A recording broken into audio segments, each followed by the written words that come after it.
Rico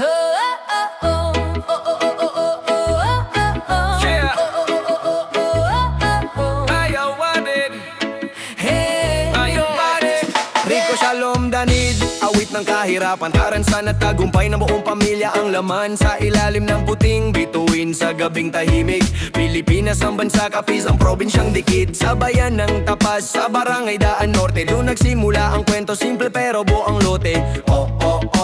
Pakinggan ang tinig mula sa lupa ng hirap, pangarap ay sumisibol at sumisigaw sa himig. Isang liblib na lugar, bundok ang nakapaligid, barangay Daan Norte, dito isinilang at humigpit. Isang musmos na bata, may munting pangarap, habang nag-aaral pa lamang pangarap ay niyayakap. Nagtapos ng primarya noong 1993, Daan Norte Primary School, saksi sa aking hiling. Sa murang isipan, may apoy ng pangarap kahit salat sa yaman. Rico founder, Shalom Danid, ang kantang ito'y alaala at panata sa langit, para sa mga anak, asawa, kaibigan at pamilya. Pamilya.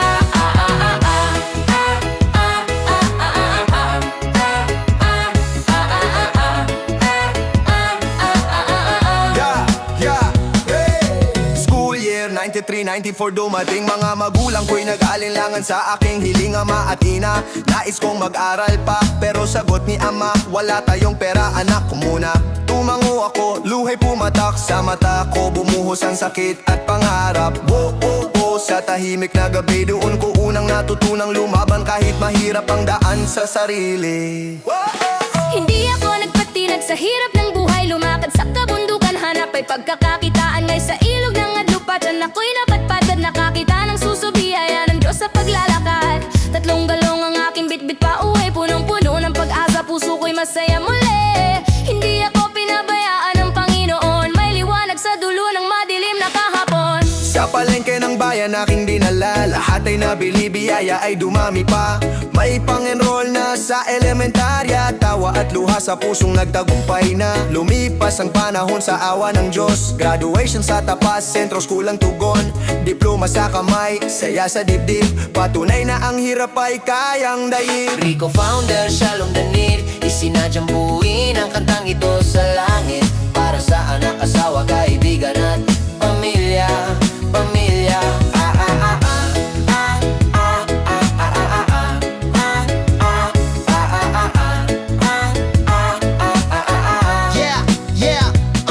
Sekundarya sa Jaro National High School, night class, student, trabaho ay sabay sa school. Tricycad, driver, bikery at construction, laban sa buhay, walang atrasan, walang kondisyon.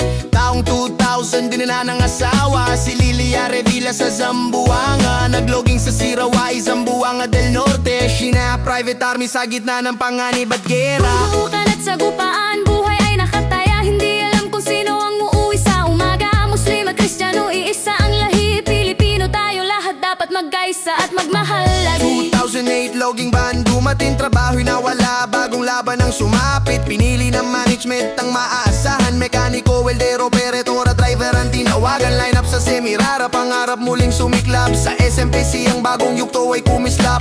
Komatsu HD 7857, isang daang toneladang dump truck ang aking mineho araw-araw. Sa Semirara, pangarap ay unti-unting totoo, magandang sahod, allowance, biyaya ay buo. Pinagpala ng Diyos ang sipag at tiyaga, ang batang nangarap sa bundok ngayon'y tumayo na. 2016 July ako'y umuwi sa bayan ng Sinilangan, pamilya'y nagkita muli. First grade family reunion, saya ay walang hanggan, kainan, inuman, tawanan, sayawan hanggang madaling arawan. Bata man o matanda, lahat ay masaya, ito ang yaman na hindi kayang bilhin ang pera. August 24, 2025, UST Manila kami pumunta para magpagamot ng mahal sa buhay. Walang matutuluyan, isip ay mabigat, pero Diyos ay kumilos sa paraang tapat. Sa tulong ng social media at po sa Facebook, binasa ni founder Talim Danid ang kwento't lungkot. Sinundo ng rap sa Quiapo simbahan, dinala sa Road, Monville, Pasig City na tirahan. Sa Pasig nakita ang kamag-anak, 3 dekada ang pagitan ng yakap. Alexander Danid, ulit mabuting tao, Jose Toting ngayong manolido, puso'y totoo. Lailing tupa, solido kasama sa biyaya, tinanggap kami, pinatira, kinupkop ng buong pamilya. May takot sa Diyos, may pusong dalisay, sa hirap at ginhawa, pamilya ang tunay na yaman sa buhay. Rico Shalom Danid, ang kwento